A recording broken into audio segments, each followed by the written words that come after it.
जैसे कि हर बार हम मिलते हैं लॉन्चिंग में।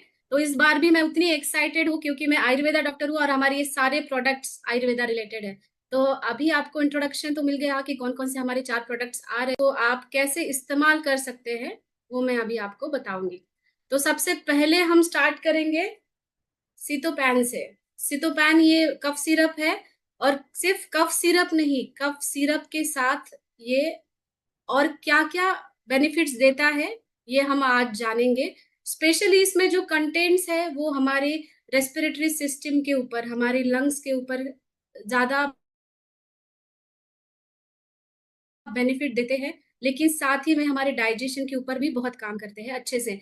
मैंने ऑब्जर्व किया था आज तक कि हमारे पास कफ के लिए कुछ ऐसा नहीं था, और कफ के रिलेटेड जो पेशेंट्स है ना, क्लिनिक में भी बहुत आते हैं। जो हमारा ऑनलाइन फ्री कंसल्टेशन होता है उसमें भी मुझे बहुत सारे लोगों का ये सवाल आता था अब तक कि हमारे लिए, हमारे यहाँ कफ के लिए और क्या है। सिंगल हर्ब्स में हम यूज कर सकते हैं, लेकिन स्पेशली इसके अंदर जो कंटेंट्स है वो कफ रिलीव करने में बहुत अच्छा काम करेंगे। तो हम ये शुरू कर रहे हैं सीतोपैन कफ सिरप से। तो सीतोपैन कफ सिरप में आप अभी स्क्रीन पे देख रहे हो, उसमें मेन कंटेंट है सीतोपलादी चूर्ण। सीतोपलादी चूर्ण के बारे में जानेंगे। और स्टार्टिंग में हम जानते हैं त्रिकटु के बारे में, क्योंकि इसके अंदर बहुत सारे कंटेंट्स है जो उसके बेनिफिट्स हमें देता है। तो त्रिकटु, त्रिकटु का मतलब है हमारे पास त्रिफला है जिसमें 3 फल है, और इसमें भी त्रिकटु है, मतलब 3 ऐसे हर्ब्स है जो आपको बेनिफिट देते हैं। जिसमें आप देख रहे हो यहाँ पे सुंठ है, मरीच है मतलब ब्लैक पेपर है, और पिप्पली है। पिपली बहुत सारे लोग जानते होंगे, वो हम स्पाइसेस में यूज करते हैं। तो ये त्रिकटु आजकल जनरली आयुर्वेदा डॉक्टर ट्रेडिशनली उसको यूज करते हैं अग्निमांद्य में। अग्निमांद्य मतलब जिनका जठराग्नि मंद है और जिनको भूख नहीं लग रही है। तो त्रिकटु डाइजेशन के लिए भी काम करता है, एज एपेटाइजर काम करता है, और अपना अग्नि दीपन का भी काम करता है। तो आपने ऑब्जर्व किया होगा कहीं पे भी आपको भी कभी सर्दी खांसी हुई होगी या फिर फीवर हुआ होगा, उस दौरान आपका अग्निमंद हो जाता है, मतलब कुछ खाने की इच्छा नहीं रहती या भूख नहीं लगती। तो इस कंडीशन में ये त्रिकटु बहुत अच्छा काम करेगा। इसलिए त्रिकटु का इसका कॉम्बिनेशन इसके साथ दिया गया है। और ये कफ सिरप का, हमारा जो सितोपैन कफ सिरप है उसका एक ऐसा बेनिफिट है कि ये हर एक खांसी में यूज होता है। जनरली आपने देखा होगा कि कभी ड्राई खांसी के लिए अलग होता है, वेट कफ के लिए अलग कफ सिरप होता है, लेकिन ये ऐसा कफ सिरप है जो आपकी खांसी रूखी हो या फिर विथ बलगम हो, फिर भी आप इसको यूज कर सकते हो। त्रिकटु मेन इम्यूनिटी के ऊपर भी काम करता है, डाइजेशन के ऊपर भी काम करता है। और इसके अंदर और एक बहुत अच्छा कंटेंट है जो है हरिद्रा। हरिद्रा मतलब हल्दी। हल्दी को हम अ, हर एक घर में यूज होता है, किचन में यूज होता है। हल्दी को नेचुरल एंटीसेप्टिक कहा गया है, और ये नेचुरली एंटी इन्फ्लामेटरी भी है। मतलब जब भी हम खांसी करते हैं या फिर नेजल पैसेज में कभी भी इन्फ्लामेशन होता है कोई भी, तो वो रिड्यूस करने में ये मदद करती है, एंटी बैक्टीरियल काम करती है हल्दी। तो इसका भी इफेक्ट हमें बहुत अच्छा मिलता है। मुझे याद है बचपन में जब खांसी होती तो हम हल्दी के पानी के गरारे किया करते, तो उसका इफेक्ट हमारे थ्रोट पे वैसा होता है। तो इसके अंदर ये हल्दी शामिल करके हमें हमारे थ्रोट को एक सूदिंग इफेक्ट दिया है। फिर इसके अंदर बहुत अच्छा कंटेंट है जिसका नाम है तुलसी। तुलसी हर एक घर में होती है। तुलसी के पत्तों का रस या तुलसी का काढ़ा, तुलसी की चाय हम सर्दी खांसी बुखार होता है तब लेते हैं। तो ये नेचुरल इम्यूनिटी बूस्टर है और ये हर एक इन्फेक्शन के अगेंस्ट लड़ता है।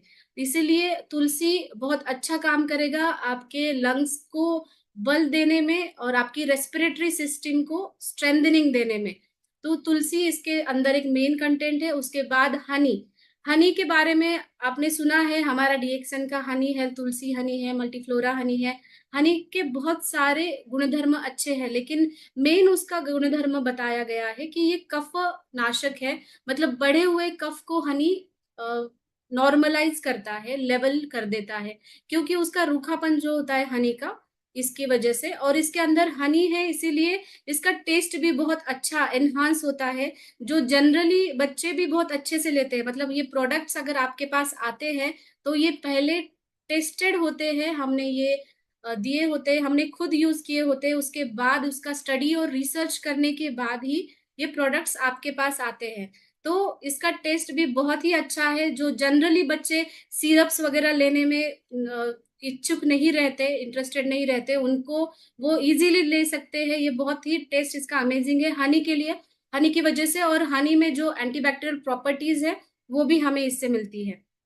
फिर हमें मिलता है सितोपलादी चूर्ण। सितोपलादी चूर्ण, जैसे अभी सर ने एक्सप्लेन किया कि सितोपलादी चूर्ण ट्रेडिशनली बहुत सारे पेरेंट्स को अभी पता होगा इसका नाम। हम सितोपलादी चूर्ण को शहद के साथ मिला करके ट्रेडिशनली बच्चों को दिया करते थे, अगर उनको सर्दी खांसी है या फिर गले में दर्द है या फिर उनको फीवर भी है, ऐसे कंडीशन में भी सितोपलादी दिया जाता है। तो इसका मेन बेस सितोपलादी है, जो ट्रेडिशनली आयुर्वेद संहिताओं से एक फॉर्मुलेशन है। सीतोपलादी में 5 प्रकार के कंटेंट्स है, 5 प्रकार का ये फॉर्मुलेशन है, और जो मेनली रेस्पिरेटरी सिस्टम पे काम करता है। तो सितोपैन कफ सिरप ऐसा नहीं कि सिर्फ खांसी हो रही है तभी आपको लेना है, कफ सिरप लिखा है इसलिए। ये आप एलर्जिक राइनाइटिस में बार-बार जिनको छींकें आती है, कुछ लोग होते हैं ना जिनको एलर्जिक राइनाइटिस लाइक छींकें आने लगती है डस्ट से या फिर पोलन ग्रेन से, या फिर सुबह-सुबह उठने के बाद, हमारे फैमिली में भी ऐसे मेंबर्स होंगे, जो उठने के बाद आधा 1 घंटा उनको बार-बार छींकें आने ल शुरू हो जाता है।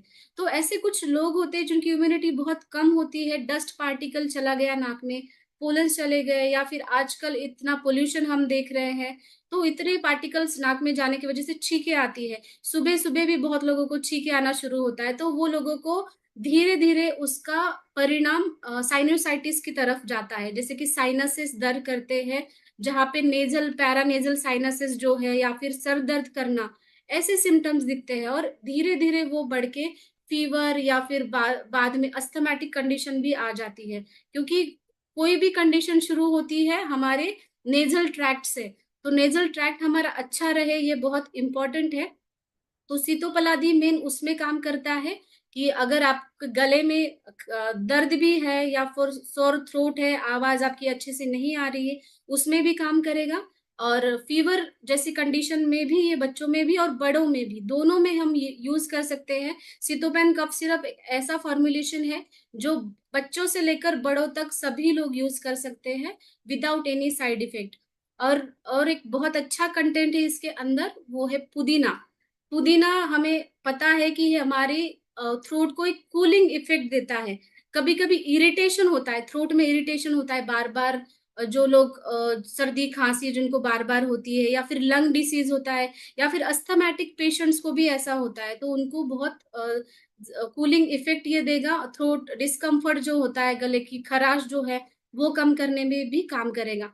आजकल अभी ये ऋतु संधि चल रहा है। ऋतु संधि मतलब विंटर्स खत्म होके अभी नया समर सीजन शुरू हो रहा है। उसको आयुर्वेद में ऋतु संधि कहते हैं, मतलब एक ऋतु खत्म होने के बाद दूसरा ऋतु शुरू होना। तो ऐसा जब ऋतु संधि होता है, तो जनरली जिनको ये सारी चीज़ों की तकलीफ है, उनको तो रेस्पिरेटरी सिस्टम के डिसीज़ेज़ दिखते ही है, लाइक सर्दी, खाँसी, ये तो दिखता ही है। और जिनको मतलब नॉर्मली जिनको अस्थमा है, या फिर अस्थमा के अटैक ज़्यादा बार आने लगते हैं, एलर्जिक राइनाइटिस है, उनको छींकें बार-बार आने लगती है। ये सारी लक्षण हमें दिखाई देती है। तो ऋतु संधि के दौरान हमारी इम्यूनिटी अच्छी रहे, इसलिए हम ये सितोपान दे सकते हैं। और इसमें वासा का मेन एडाथोडा वासिका ऐसा लैटिन नेम है। तो इसका भी उपयोग आयुर्वेद संहिता में श्वास के कंडीशन में बहुत अच्छा बताया गया है। श्वास का हम कोरिलेट कर सकते हैं अस्थमा से, और कास जैसी कंडीशन में भी कास को हम कोरिलेट कर सकते हैं खाँसी को। कोई भी प्रकार की खाँसी हो वो, जैसे जिनको ट्यूबरकुलोसिस की वजह से होती है, जिनको डस्ट एलर्जी से होती है, कोई भी प्रकार की खाँसी, कभी-कभी जिनको एसिडिट लेवल शरीर की ज़्यादा बढ़ने की वजह से गले में एक बलगम सा जमा होता है खाने के बाद, और तभी भी खाँसी आती है, तो उसमें भी ये बहुत अच्छा काम करता है। वासा ब्रोंकोडायलेटर इफ़ेक्ट बहुत अच्छा उसका प्रूवन है, रिसर्च में ये प्रूवन हुआ है। ब्रोंकोडायलेटर मतलब क्या होता है? जब हम अस्थमा के पेशेंट देखते हैं, या फिर जिनको भी व्हीज़िंग सुनाई देता है, सर्दी-खाँसी हो जाती है, तो हमारे ब्रोंकियोल्स में, हमारे ट्रैकियल ट्रैक्ट में कुछ इन्फ्लेमेशन हो जाता है, और वहाँ पे सूजन होने की वजह से वहाँ का ब्रोंक्यूल जो है कंस्ट्रिक्ट हो जाती है, मतलब उसकी जगह बहुत कम हो जाती है। उसकी वजह से साँस लेने में दिक्कत आती है, मतलब साँस फूलने लगती है उन लोगों की। तो ऐसे कंडीशन में ब्रोंकोडायलेटर जैसा ये काम करेगा, मतलब वहाँ पे इन्फ्लेमेशन है वो कम करेगा और ज़ाहिर-सी बात है वहाँ पे सूजन कम हो गई और वहाँ का पैसेज, हमारा ट्रैकिया का पैसेज अच्छे से ओपन हुआ, तो हम अच्छे से ब्रीदिंग भी कर पाएँगे। तो अभी बड़ों में तो दिखाई दे रही है ये सारे सिम्पटम्स, जैसे कि जो लोग आईटी फील्ड में काम करते हैं, जिनको दिन भर एसी में रहना पड़ता है और जनरली बच्चों में, क्योंकि बच्चों का वो जो समय होता है, बाल अवस्था, जिसको आयुर्वेद में कहा गया है कि ये कफ की अवस्था होती है, इसीलिए आप ज़्यादा से ज़्यादा बच्चों में कफ की बीमारियाँ देखते हो। मतलब पानी चेंज हो गया या फिर ऋतु चेंज हो गया तो उनको सर्दी, खाँसी होने लगती है। तो ऐसे कंडीशन में एज़ अ प्रिकॉशन भी आप ये दे सकते हैं। मतलब इसका मतलब ये नहीं कि आपको अगर कुछ सर्दी-खाँसी हो तभी ये दे लेना है। अगर आपको एज़ अ प्रिकॉशन या फिर अच्छे से भूख नहीं लग रही है, डाइजेशन कमज़ोर हो रहा है और सीतोपलादी का और एक वर्णन है अतिसार में। अतिसार मतलब जिनको लूज़ मोशन हो रहे हैं और जिनको डिहाइड्रेशन हुआ है, तो उनमें भी हम ये दे सकते हैं। ये हाइड्रेशन में भी काम करेगा, तो इतने सारे बेनिफिट्स हैं। आप इसको सिर्फ़ कफ सिरप पे ही लिमिटेड मत रखिए। Generally as a precautionary measures भी आप इसको रोज़ ले सकते हैं without any side effect, okay? Herbal recipe है, क्वालिटी और सेफ्टी फॉर्मुलेटेड है, प्यूरिटी गारंटीड है, मतलब ये हमने already tried and tested formula है, जो आपके सामने आया है। तो सभी बच्चों में, बड़ों में, सब में ये यूज़ होगा। इसका डोज़ मैं आपको बता दूँ, 1 से 2 चम्मच, 2 से 3 टाइम आप बच्चों को दें, 10 साल से पहले उम्र वाले के बच्चों को, और 10 साल के बाद में आप 2 से 3 चम्मच, 3 से 4 टाइम दे सकते हैं। जनरली बच्चे ऐसे ही ले लेते हैं, इसका टेस्ट बहुत अच्छा है, लेकिन अगर किसी ने नहीं लिया या फिर आपको भी इसका टेस्ट अच्छा नहीं लगा, तो आप पानी के साथ भी ले सकते हो। तो और खाने से पहले या खाने के बाद इसका ऐसा कुछ भी नहीं है आपको प्रिकॉशन लेना, आप कौन से भी टाइम पे ले लें, लेकिन आप जनरली एक जब ले रहे हैं तो टाइम फिक्स करें। उसका इसका बहुत एक अच्छा हमें बेनिफिट मिल रहा है कि ये नॉन ड्राउज़ी है। आपने ऑब्ज़र्व किया होगा, अगर कभी आपने कफ सिरप लिया है, तो आपको नींद आना शुरू होता है, आलस आना शुरू होता है, क्योंकि एक ड्राउज़ीनेस आना आ जाता है। छोटे बच्चे भी सो जाते हैं कफ सिरप लेके, या फिर आप अगर ऑफ़िस में जा रहे हैं, तो कफ सिरप लेना आप अवॉइड करते हो क्योंकि आपको ऑफ़िस में जाके काम करना पड़ता है।